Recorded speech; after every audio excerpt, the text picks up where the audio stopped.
Account number అనేది compulsory sir. Account number లేకుండా మీరు పొరపాటును కూడా చేయొద్దు.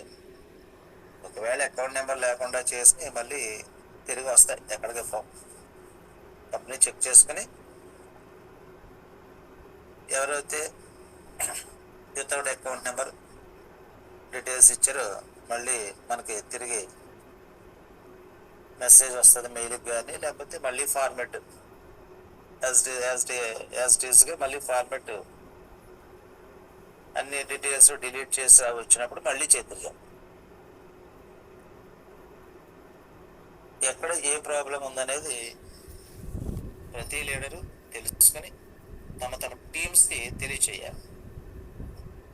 అందరూ కలిసి నా నెంబరు, మూర్తి గారి నెంబరు, ఏదో 2-3 నెంబర్లు ఇచ్చేసి దాడికి పంపినట్టుగా పంపిస్తే, ఫస్ట్ నుంచి చెప్తున్నాను, సెల్ ఫోన్ లిఫ్ట్ చేసి మాట్లాడే పరిస్థితులు రాను అంటే మెంబర్స్ పెరిగేటప్పటికి 10 మందికి సమాధానం చెప్పొచ్చు, 20 మందికి సమాధానం చెప్పొచ్చు, 30 మందికి సమాధానం చెప్పొచ్చు. 1 డేలో 100 మందికి సమాధానం చెప్పడం అవ్వదు అనేది కూడా నేను ఫస్ట్ నేను చెప్తాను అన్నా. కారణం ఏంటంటే అంతమందికి సమాధానం చెప్పే టైము ఏ మనిషికి లేదు. మీటింగ్ రావడానికి మనకు అంత బద్ధకమైనప్పుడు సమాధానాలు ఎవరు చెప్తారు? రెగ్యులర్గా ఉన్న వాళ్ళని మనం లాస్ట్లో వచ్చేసి చెప్పేటంటే ఆ బాధ్యత ఎవరు తీసుకుంటారు? ప్రతి లీడరు పూర్తి పరిజ్ఞానాన్ని నేర్చుకోవాలి, తప్పదని. అవి దీంట్లో డబ్బులు రావట్లేదు కదా అని చెప్పి నేను దాంట్లో చేసుకుంటాను, దీంట్లో చేసుకుంటాను అంటే చేసుకోవాలి. చేసుకోకపోతే కుదరదు. చేసుకోవచ్చు, తప్పే లేదు, ఇబ్బంది లేదు. చేసేటప్పుడు ఇక్కడ కూడా మనం కొంతమందికి బాధ్యత వహించాం. దానికోసమైనా లీడర్స్ అందరూ మీటింగ్లో ఉండి ప్రతి విషయాన్ని అవగాహన చేసుకొని ముందుకు తీసుకెళ్లవలసిన అవకాశం కూడా ఉంది. కొంతమంది తలతిగ్గా మెసేజ్లు పెట్టవచ్చు, కొంతమంది పిచ్చిగా మెసేజ్లు పెట్టవచ్చు, అజ్ఞానంతో మెసేజ్లు పెడతా ఉంటారు. ఎన్ని మామూలే. ఏదో సామెత ఉంది కదా, పెళ్లి పెద్దగా ఉన్న వ్యక్తికి ఎడాపెడా వాయింపులు ఉంటాయి.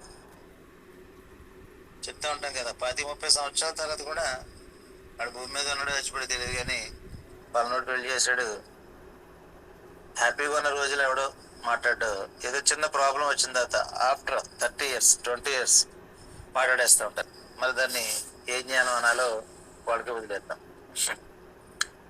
ఎవరెవరికి ఏ రకమైన ఇబ్బందులు ఉన్నా లీడర్స్ని కనుక్కోండి. లీడర్స్ దగ్గర ఆల్మోస్ట్ నాలెడ్జ్ ఉంది. వాళ్ళకి ఖాళీ లేదు, వాళ్ళకి బద్ధకం అనుకుంటే మనం చేసేది ఏం లేదు. యూనివర్సల్గా ఇక్కడ మనకున్న 5 minutesలోనే కొన్నింటికి సమాధానం చెప్పగలుగుతాం. లీడర్స్ వాళ్ళు 5-6 కంపెనీల్లో పనిచేసుకుంటూ ఇక్కడ మన మీదకి దండెత్తికివ్వమంటే అది నష్టపోయేది మీరే. వాళ్ళు చెప్పలేనప్పుడు మీరైనా ఫాలో అవ్వాలి. ప్రతి లీడరు ఫాలో అవ్వాలి. లీడర్ అంటే ఎవరు? నేను మీ అంటల్లో 2 ఉన్నా మీరు లీడరే. లీడర్కి 2 కొమ్ములు ఉండవు. మీ అండర్లో 2 ఉంటే మీరే లీడరు. ఆ 2కైనా వాళ్ళిద్దరు మిమ్మల్ని అడుగుతారు, ఎవరిని అడగరు. మరి వాళ్ళిద్దరికి మా నెంబర్లు ఇచ్చేసి చేసేయంటే ఆయనే చెప్తాడంటే అసలు సాధ్యమా? ఎంతవరకు సాధ్యం? నేను ఫస్ట్ నుంచి చెప్తాను చాలా క్లియర్గా. ఇప్పటికిప్పుడు మీకు అర్జెంట్ అయిపోతే మేము చేసేది కూడా ఏముండదు సార్. యూనివర్సల్గా నడిచి ఏమైనా రాంగ్ వేలో నడుస్తుంటే అన్నీ చెప్తా ఉంటాం. అప్డేట్స్ ఉంటే చెప్తున్నారు, మూర్తిగా చక్కగా ప్రతిదీ వీడియో పెడుతున్నారు, మీటింగ్లో కూడా చెప్తున్నారు. అలా మనకు ఉపయోగపడి ప్రతి విషయం తెలియజేస్తూ ఉంటాం. ఏదొచ్చినా, ఏ న్యూస్ లెటర్ వచ్చినా, లేకపోతే ఏ డెవలప్మెంట్ వచ్చినా, లేకపోతే ఏ కండిషన్స్ కంపెనీ చెప్తున్నా అవన్నీ చెప్తాం. అలాగే మళ్ళీ ఫస్ట్ నుంచి రిజిస్ట్రేషన్ ఎలాగండి, ఇక్కడ ఇలాగండి, ప్రతిదీ చెప్పడం ఎలా సాధ్యం? ఎన్నో వీడియోస్ మనం పోస్ట్ చేస్తూనే ఉన్నాం. ప్రతి లీడరు వాటిని ఒక చోట ప్రిజర్వ్ చేసుకుని అవకాశం వచ్చినప్పుడు కానీ, అవసరం వచ్చినప్పుడు కానీ 100% వాటిని యూటిలైజ్ చేయాలి. వీళ్ళు రామ్ గారి మీద పడుకోండి ఆయనే చెప్తాడు, మూర్తి గారి మీద పడుకోండి ఆయనే చెప్తాడు, రమేష్ గారి మీద పడుకోండి లేకపోతే విజయలక్ష్మి గారికి ఫోన్ చేసేయండి అంటే ఉన్నది 24లో 12 గంటలు నిద్రకే సరిపోద్ది. అంటే సగం డే నిద్రలో పోనట్టే. మరి ఉన్న సగం డేలో మనం మార్నింగ్ డ్యూటీస్కి వెళ్ళటానికి ఉన్న టైము డ్యూటీ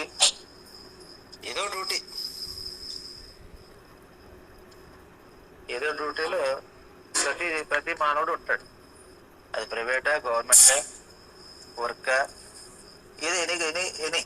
ఏదైనా కారణం బ్రతకడానికి ఏదో చేసుకోవాలి. కాబట్టి ప్రయత్నం ఖచ్చితంగా మనం లక్షాధికారులుగా, కోటీశ్వరులుగా మారాలని ఈ ప్రయత్నంలో 100% సక్సెస్, 100% స్ట్రైక్ రేట్ అంటున్నాం కదా. స్ట్రైక్ రేట్ మీన్స్ 100కి 100 మంది బాగుపడాలి. స్ట్రైక్ రేట్ అంటే ఏంది? 70% స్ట్రైక్ రేట్ అంటే 100కి 100 మందికి మనం ఎంతమందిని బాగు చేయాలనుకున్నామో అంతమందికి అవకాశం మనం ఇవ్వాలి. అది మా ప్రయత్నం. ఇప్పటి వరకు డబ్బులు రాలేదు కదా అండి, వచ్చినాయని చెప్పావా? రాలేదనే కదా. ఎవరి ప్రయత్నం వాళ్ళు మనం చేస్తూనే ఉన్నాం. అతి చిన్న 0 to హీరో అన్నాం. మరి కంపెనీ 3 హీరోస్తో చేసుకోమని కోరింది. 3 హీరోస్తో చేసుకోవడం ఏంటి? మీరు ఫ్రీ అన్నారు కదా. ఎవరు ఫ్రీ అన్నారు? నేను అనలేదు, కంపెనీ అంది. కంపెనీ ఏది చెప్తే అది మనం ఫార్వర్డ్ చేస్తాం యాజ్ ఎ లీడర్గా. ఇది నాది కాదు కదా కంపెనీ. నా కంపెనీ అనుకోండి, అక్కడున్న ఇబ్బందులు కానీ, సాధక బాధకాలు కానీ, కష్టాలు నష్టాలు ఇవన్నీ చెప్తాం. కంపెనీ మంది కాదు. మీరెంత, నేను అంతే, మూర్తి గారు అంతే, ఇప్పుడు ప్రతి లీడర్ అంతే. అంటే అందరూ బాగోవాలని, అందరికీ అవకాశం ఇవ్వాలని మేము పెద్ద తరహాగా అవకాశాలని ఫుల్ఫిల్ చేయాలని మనం ముందుకు వచ్చి, మనకు కొంత నాలెడ్జ్ ఉంది కాబట్టి ఆ నాలెడ్జ్తో ముందుకు వెళదాం అనుకుంటే, మీరు పక్క నెంబర్ పెడతారంటే ఎవడో పెట్టించుకోండి సార్. చేతగానే చాలా మాట్లాడుతూ ఉంటారు. రెస్పాన్సిబిలిటీ నాకెంత ఉందో, మూర్తి గారికి ఎంత ఉందో మీకు అంతే ఉంది. అందులో ఏమాత్రం కూడా తేడాలు ఏం లేవు. మూర్తి గారు వెల్కమ్ సార్, గుడ్ ఈవినింగ్.